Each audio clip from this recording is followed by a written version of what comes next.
So, if you consistently hit sidespin-topspin serves long, drop your elbow tip and stand your forearm up. Keep the blade vertical. Alright, today's topic is service receive. So, what's the real issue for you all? Is it the receiving technique itself, or is it reading the spin? It's about reading the spin. Tell me, can you judge it accurately? I can now. I also started out misjudging the spin, but over time, I've gotten to the point where I can mostly read it.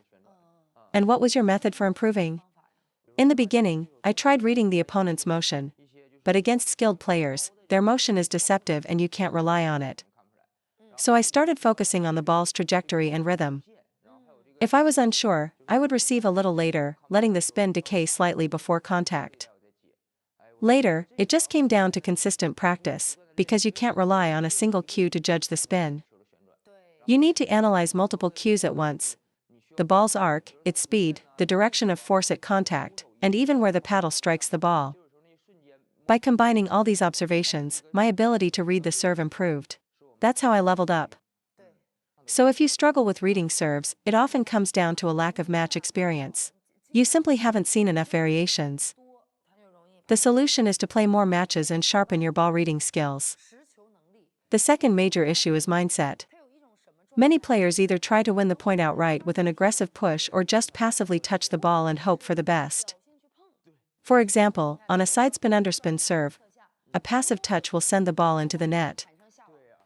On a sidespin-topspin, a passive touch will pop the ball up. You either touch it too softly, or you overcompensate with a very rigid, forceful stroke. We tend to go to extremes, either your hand is rock solid or it's completely loose. Neither is effective. So how do we fix this? Let's talk about adjusting your touch and feel. First, for service receive, you must get close to the ball. For a long serve, you need to extend to execute a proper push. If the ball is short, your right foot steps in for the push. If it's a little longer, you take a smaller step.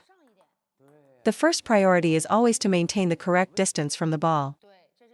Second, how do you make your receive more consistent and reduce errors? There are two ways to apply force. The first is with accelerating friction. For example, on a sidespin-underspin, this is an active, aggressive brush. The second way is with constant, steady friction. This does not mean you're just passively blocking the ball. What is steady friction? Against serves that aren't heavily spun, your contact point should be on the lower half of the ball. This allows you to brush it and take control. Next, you must complete your stroke. Many players make contact and their hand just stops, as if they've been shocked. This is especially common on long serves. You stop the motion too early, which causes errors. My stroke is steady and smooth. Do you think my grip is tight or loose? Am I squeezing the racket hard or not? If your grip is too loose, it becomes a passive block. And if your grip is too tight, you'll apply too much force and lose control. So, what is it steady or neutral receive? It's about controlling the force, not eliminating it or maxing it out. Your grip pressure should be consistent, no sudden tightening or relaxing. Staying completely loose or constantly tense are both wrong.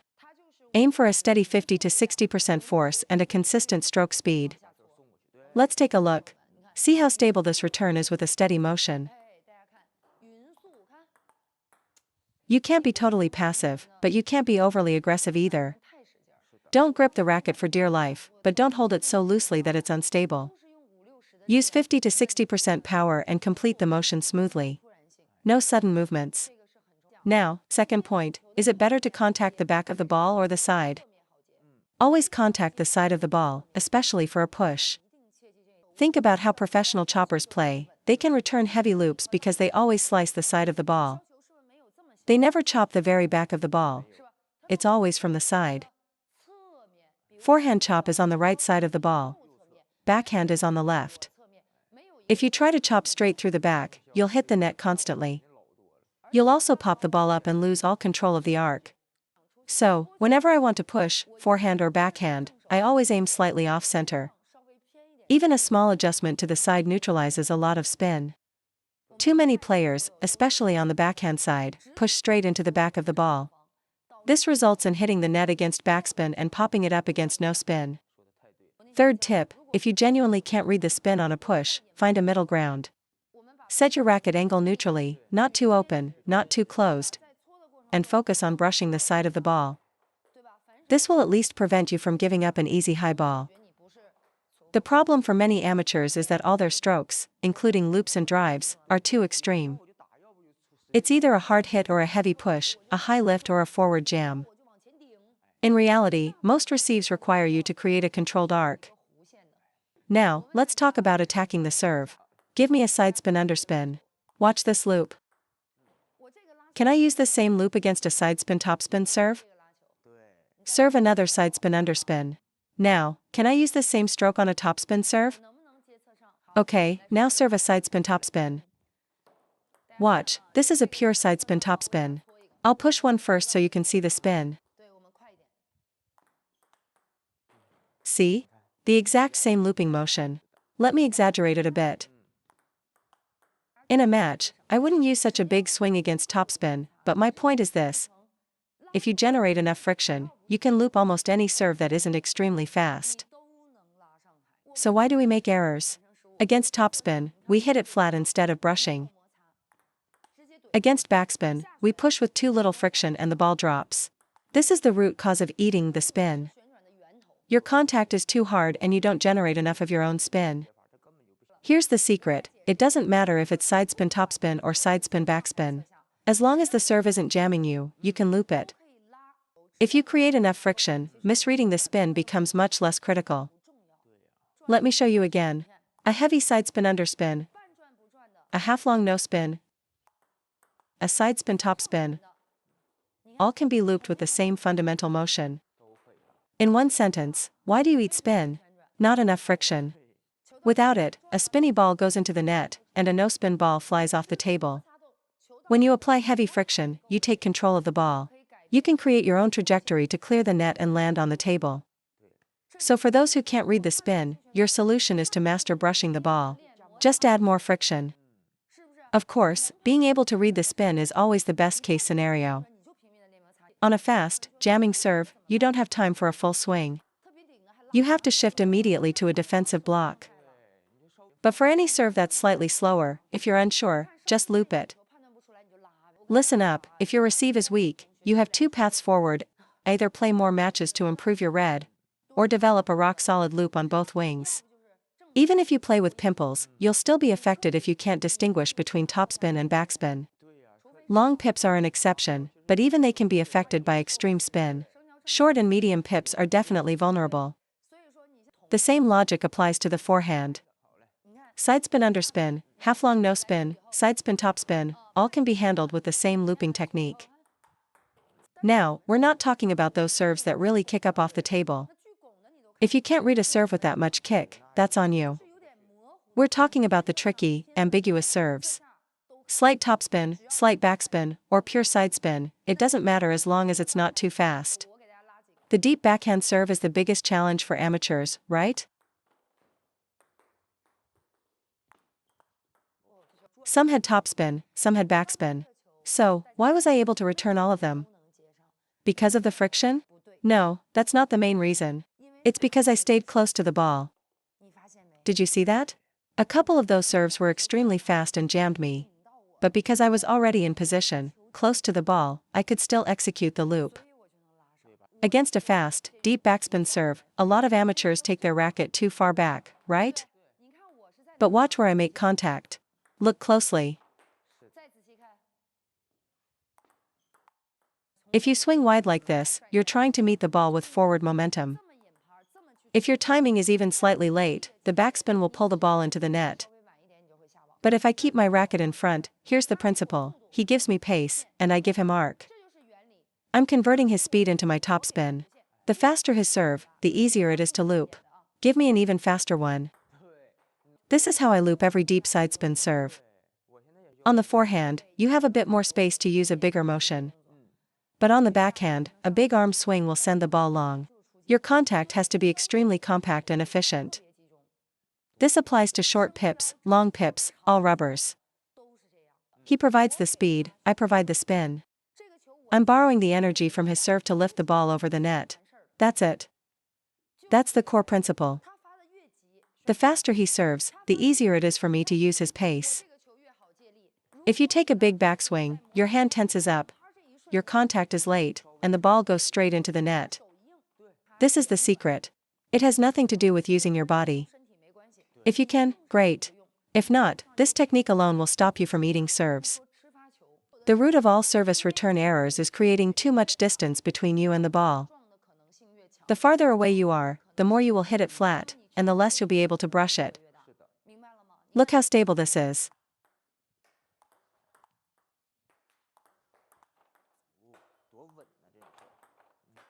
He gives me speed, I give him spin.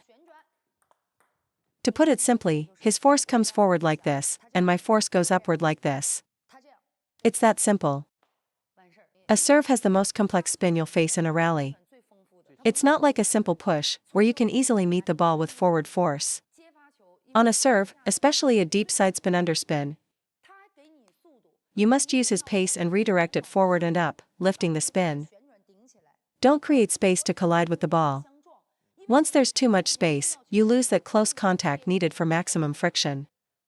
I am taking the ball on the rise. Why? Because the spin is less potent at that point, making it easier to control. Use my method to borrow his pace, and you'll find it much easier. The more you back up and take a big swing, the later your contact point will be. The more you'll get jammed, and the less likely you'll be to finish your stroke. In fact, when receiving serve, almost all of my backhand loops are taken on the rise, using the server's pace and adding my own spin. Now for the second topic, sidespin-topspin. Why do we so often hit it long? It's also a matter of contact point. You let the ball jam you, and then you try to swing, but it's too late. A defensive block should be played on the rise, right? If I'm blocking, my contact is here. If I let the ball get back here, it goes out. My contact has to be in front. So, when receiving sidespin-topspin, you must take the ball on the rise. The principle is the same for all topspin serves. On your initial contact, you want to avoid a direct collision of forces. A collision with backspin makes it hard to brush over the ball. A collision with topspin makes the ball fly long. My feeling on service receive is that it's like transitioning from defense to offense. First, get a feel for the ball, stick to it, then execute your stroke. This will give you much better control over its return path. Taking the ball on the rise means attacking it early. When receiving serve, no one is going to fault you for taking the ball early. For instance, if he serves topspin, this is me taking it early. Is that a problem? Of course not. Same for backspin. I loop the ball on the rise. Is that a problem? No, it's actually the ideal contact point for this situation. However, in a serve and attack or a mid-rally situation, taking the ball that early can be a high-risk play. But on a service receive, he's given you a long ball with pace and spin. Taking it early is perfectly fine. It's just like blocking. The harder he hits, the earlier you should contact the ball for better control. If you wait, you'll get overpowered. Different techniques require different rhythms and timing. A couple more words on topspin serves, since so many people hit them long. I'll teach you a secret to prevent that. A proper backhand rip or quick loop will solve it. But what if you can only drive the ball flat? Okay, watch the first attempt. Now, the second attempt. Why did the second one stay on the table? The swing path and force were identical. Because in the first example, the racket was horizontal, which led to a bigger follow-through. On the second one, the motion stopped here. So, if you consistently hit sidespin-topspin serves long, drop your elbow tip and stand your forearm up. Keep the blade vertical. When you keep your forearm vertical, the stroke naturally stops and creates a flatter trajectory, preventing the ball from creating a big arc. You'd never see anyone try to loop with a vertical forearm. But with a horizontal racket, the follow-through naturally creates a bigger, looping arc. This technique is specifically for players who struggle with backhand friction and want to return a topspin serve with pace without just blocking it. Keep the forearm and paddle vertical. With an upright elbow and a vertical racket, the return becomes incredibly stable. This is because it creates a flat trajectory. The horizontal racket naturally lets the paddle head rotate, which creates a parabolic arc. If your timing is late or the spin is heavy, that arc will cause you to hit the ball long. But with a vertical paddle, it's like punching a loop. This applies to penhold grip too. This works for any topspin serve. Keep the paddle vertical, and think of the motion as forward and slightly down. This works for half-long serves too. Keep your wrist firm and the paddle up. I often use this same posture for my block. I'll start with a standard block. If I feel I can handle the spin, I'll stick with it. But if the spin is heavier and my block goes long, I'll switch to a more vertical paddle. When I punch block or quick counter, my paddle is always forward and slightly down. This is like pinning the ball down. This gives you control over the trajectory. With a horizontal paddle, you're just feeding the ball's natural arc, which often leads to errors.